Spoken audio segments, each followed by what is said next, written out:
Hello guys, ये एंथेल्मेंटिक drugs का second video है। देखो, पहले वीडियो में हमने 3 ड्रग के बारे में बात की, मेबेंडाजोल, एल्बेंडाजोल और थाइबेंडाजोल।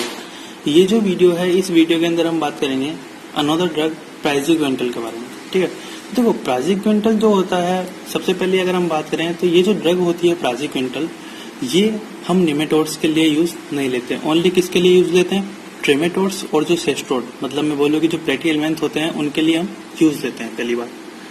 तो use for trematodes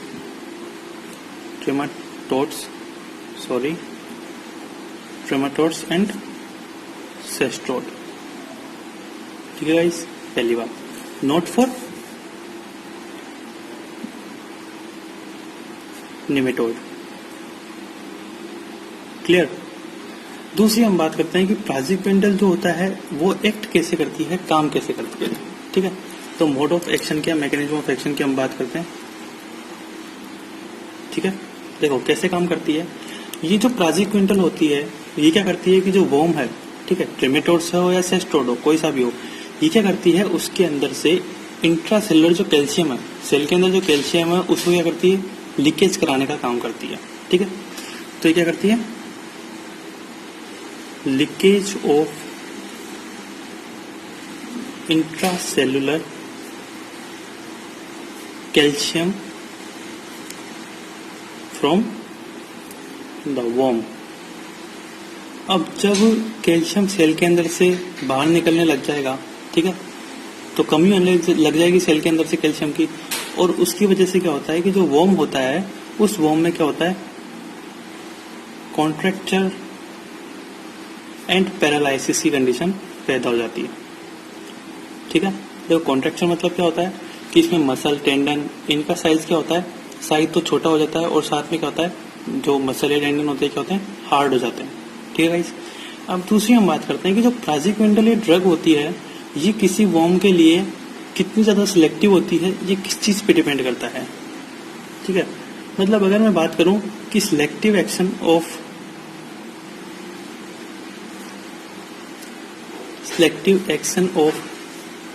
this drug,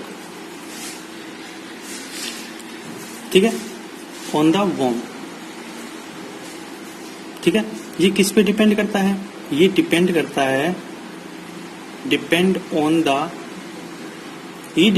है कि जो वॉर्म के अंदर कैल्शियम चैनल है, वो चैनल इस प्राइजिक्विंटल के प्रति कितने ज्यादा सेंसिटिव है।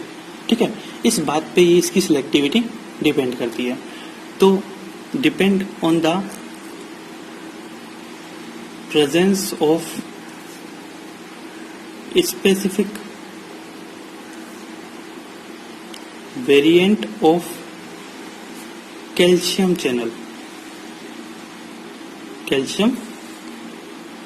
Channel sensitivity to praziquantel. ठीक है गाइस, प्राइजिक्विंटल। ठीक है, इस बात पे इसकी सिलेक्टिविटी डिपेंड करती है। फिर अगर मैं बात करता हूं आपसे कि अगर सपोज दैट इसको अगर हाई कंसंट्रेशन में लिया जाता है इस ड्रग को, तो ये हाई कंसंट्रेशन में क्या करती है, in higher concentration of drug क्या करती है, इसकी हाई कंसंट्रेशन, ये जो वॉर्म है, उस वॉर्म के अंदर क्या करती है, वैक्यूल का फॉर्मेशन कर देती है। क्या कर देती है, वैक्यूल का फॉर्मेशन कर देती है। और वैक्यूल का फॉर्मेशन करने की वजह से क्या होती है कि जो सेल होती है, उस सेल की क्या होती है, मतलब कि जो वॉर्म है, उस वॉर्म के अंदर जो सेल्स हैं, उनके कंटेंट क्या होते हैं, बाहर आने लग जाते हैं। और बाहर आने लग जाते हैं, और क्या होते हैं, वो जो वॉर्म है वो क्या होता है, डिस्ट्रक्शन उसका हो जाता है। ठीक है, मतलब हमारा जो इम्यून सिस्टम है, उस इम्यून सिस्टम की वजह से जो वॉर्म है वो क्या हो जाता है, खत्म हो जाता है। क्लियर गाइस, तो ये क्या करती है, cause vacuolization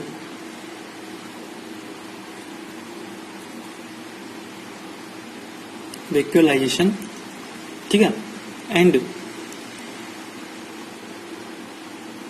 रिलीज ऑफ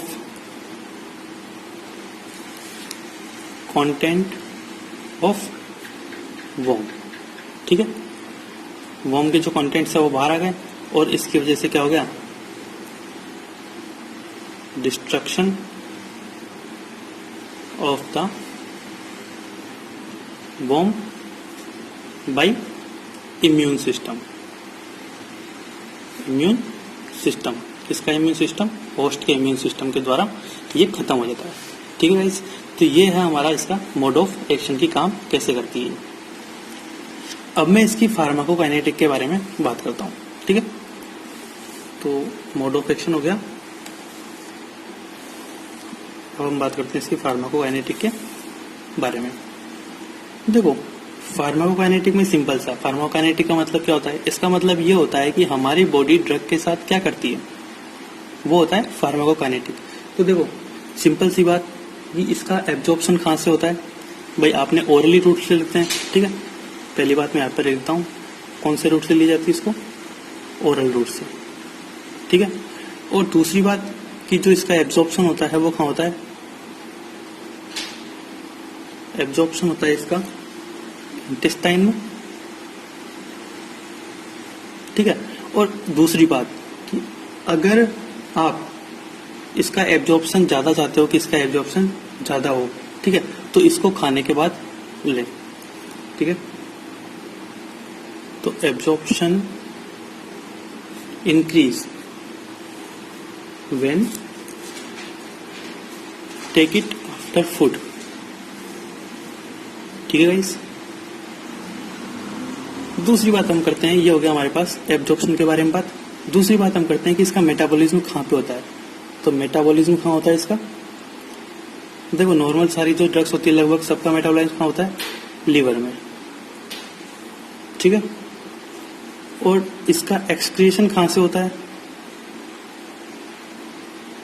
तो एक्सक्रीशन होता है यहाँ से, सॉरी ये थोड़ा गलती हो गया था स्पेलिंग में। इसका यूरिन के थ्रू क्या होता है? एक्सक्रीशन होता है। Clear guys? तो ये आपकी जो है बात आती है। अब इसके अंदर मैं एक बात और करता हूं कि कुछ ड्रग्स होती हैं, ठीक है, जो इस प्राज़िक्विंटल के मेटाबॉलिज्म को बढ़ा देती है। कौन कौन सी ड्रग्स होती है उनके बारे में हम बात करते हैं। तो देखो, फेनिटोइन पहली ड्रग, फेनिटोइन। क्लियर? दूसरी आती है कार्बामाजेपिन।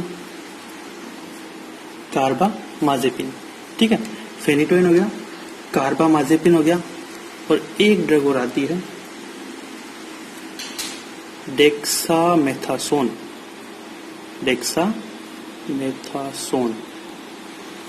ठीक है, ये डेक्सामेथासोन, ये तीन ड्रग ऐसी होती है जो क्या करती है, जो प्राज़िक्विंटल के मेटाबॉलिज्म को क्या कर देती है? इंड्यूस कर देती है, बढ़ा देती है। ठीक है, आपको ये तीन ड्रग का नाम याद रखना है। नॉर्मल है, फेनिटोइन है, ठीक है, डेक्सामेथासोन है, और एक कार्बामाजेपिन है। क्लियर? तो ये इंड्यूस कर देती है मेटाबॉलिज्म ऑफ प्राज़िक्विंटल।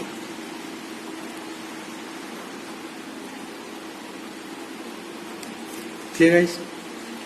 एक चीज और ध्यान रखना आप इसके अंदर कि ये जो प्राज़िक्विंटल ड्रग होती है, ये प्राज़िक्विंटल ड्रग ब्लड ब्रेन बैरियर को पार कर देती है। ठीक है, ब्लड ब्रेन बैरियर को पार कर सकती है। ठीक है, तो ये आपका जो है इसके फार्माकोकाइनेटिक के बारे में बात हुई। अगर मैं नेक्स्ट पॉइंट बात करता हूं इसके अंदर, देखो पहला पॉइंट कौन सा हो गया हमारे पास? Mode of action. दूसरा कौन सा हो गया इसकी? फार्माकोकाइनेटिक्स। ठीक है, तीसरा हम बात करते हैं, तीसरा पॉइंट सी पॉइंट बात करते हैं इसके एडवर्स इफेक्ट। इस ड्रग के एडवर्स इफेक्ट क्या क्या है, या एडवर्स ड्रग रिएक्शन क्या है? देखो ये जो ड्रग होती है ना, इसके ज्यादा कुछ एडवर्स इफेक्ट नहीं है। ठीक है, ये लगभग क्या है, थोड़ी सेफ ड्रग है। ठीक है, बट अगर मैं बात करता हूँ तो नॉर्मल आप लगभग सारी ड्रग्स के अंदर पढ़ते हो जो एडवर्स इफेक्ट नॉर्मल से, कौन से? एक हो गया नोजिया, जिसमें सब में कॉमन से होते हैं, नोजिया हो गया। ठीक है, नोजिया के अलावा यहाँ पे क्या हो गया? एब्डोमिनल पेन हो गया। हेडेक हो गया, ठीक है। पहली बात ये तो क्या हो गई, इरिटेंट इफेक्ट हो गए जो जीआईटी को इरिटेशन की वजह से हो गए, ठीक है। दूसरी अगर मैं बात करता हूँ तो इसकी वजह से बॉडी पे रैशेस भी हो सकते हैं, ठीक है, फीवर भी हो सकता है, ठीक है, और इचिंग भी हो सकती है, ठीक है, क्लियर। दूसरी बात अगर हम करते हैं तो इसकी वजह से कभी कभार बाई चांस न्यूरोलॉजिकल कॉम्प्लिकेशंस भी पैदा हो सकते हैं, ठीक है। मतलब जो नर्वस सिस्टम से रिलेटेड कॉम्प्लिकेशन है वो भी इसकी वजह से पैदा हो सकते हैं। तो मैं भी प्रोड्यूस न्यूरोलॉजिकल कॉम्प्लिकेशंस,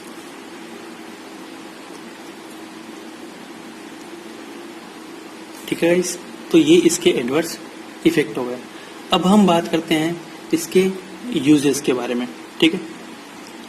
देखो गाइस, स्टार्टिंग में बता दिया था इसके अंदर कि इसका जो यूज होता है वो सेस्ट्रोड के लिए और ट्रिमेटोड्स के लिए करते हैं, हम निमेटोड्स के लिए इसका यूज नहीं करते हैं। तो आप टेप वॉर्म, आप इसको बोल सकते हो कि किस किस के इन्फेक्शन के लिए यूज लेते हैं, कि टेप वॉर्म के लिए यूज लेते हैं, ठीक है, टीनिया सेजनेटा के लिए यूज ले सकते हैं, टीनिया सोलियम के लिए यूज ले सकते हो, ठीक है, और साइटोस्टोम्स के लिए यूज ले सकते हैं, ठीक है। बहुत सारे जो कई सारे जो सेस्ट्रोड हैं, ट्रिमेटोड्स हैं, उनके इन्फेक्शन में हम इस ड्रग का यूज लेते हैं, क्लियर। तो गाइज मैं यहाँ पे जो है सारे जो ट्रिमेटोड्स हैं, सेस्ट्रोड हैं, उनका नाम तो मैं लिखने वाला नहीं हूँ, ठीक है। बस आपको पता होना चाहिए कि जो है सेस्ट्रोड और ट्रिमेटोड के अंदर यूज लेते हैं। बट मैं यहाँ पे एक चीज लिखना चाहता हूँ कि जो है न्यूरोसिस्टिक सर्कोसिस जो होता है, न्यूरोसिस्टिक सर्कोसिस में हम क्या करते हैं, इस ड्रग का यूज लेते हैं, प्राजिक्वेंटल का। इसके अलावा हम न्यूरोसिस्टिक सर्कोसिस में एक ड्रग का और यूज लेते हैं, एल्बेंडाजोल का। जब आप पहला वीडियो देखोगे इसका तो आपको पता चल जाएगा कि एल्बेंडाजोल का जो यूज है वो न्यूरोसिस्टिक सर्कोसिस में किया जाता है, ठीक है, ग्लूकोकोर्टिकोइड के कॉम्बिनेशन के साथ में। तो मैं यहाँ पे लिख देता हूँ, बट एल्बेंडाजोल जो होती है वो तो है फर्स्ट चॉइस ऑफ ड्रग, ठीक है, किसके अंदर, न्यूरोसिस्टिक सर्कोसिस में। और जो ये प्राजिक्वेंटल होती है ये सेकंड चॉइस ऑफ ड्रग है, ठीक है, इन न्यूरोसिस्टिक सर्कोसिस, ठीक है। इन न्यूरोसिस्टिक सर्कोसिस प्राजिक्वेंटल क्या है, second choice of drug. First कौन सी है, एल्बेंडाजोल। तो ये लिख देता हूं मैं यहाँ पे, आफ्टर एल्बेंडाजोल,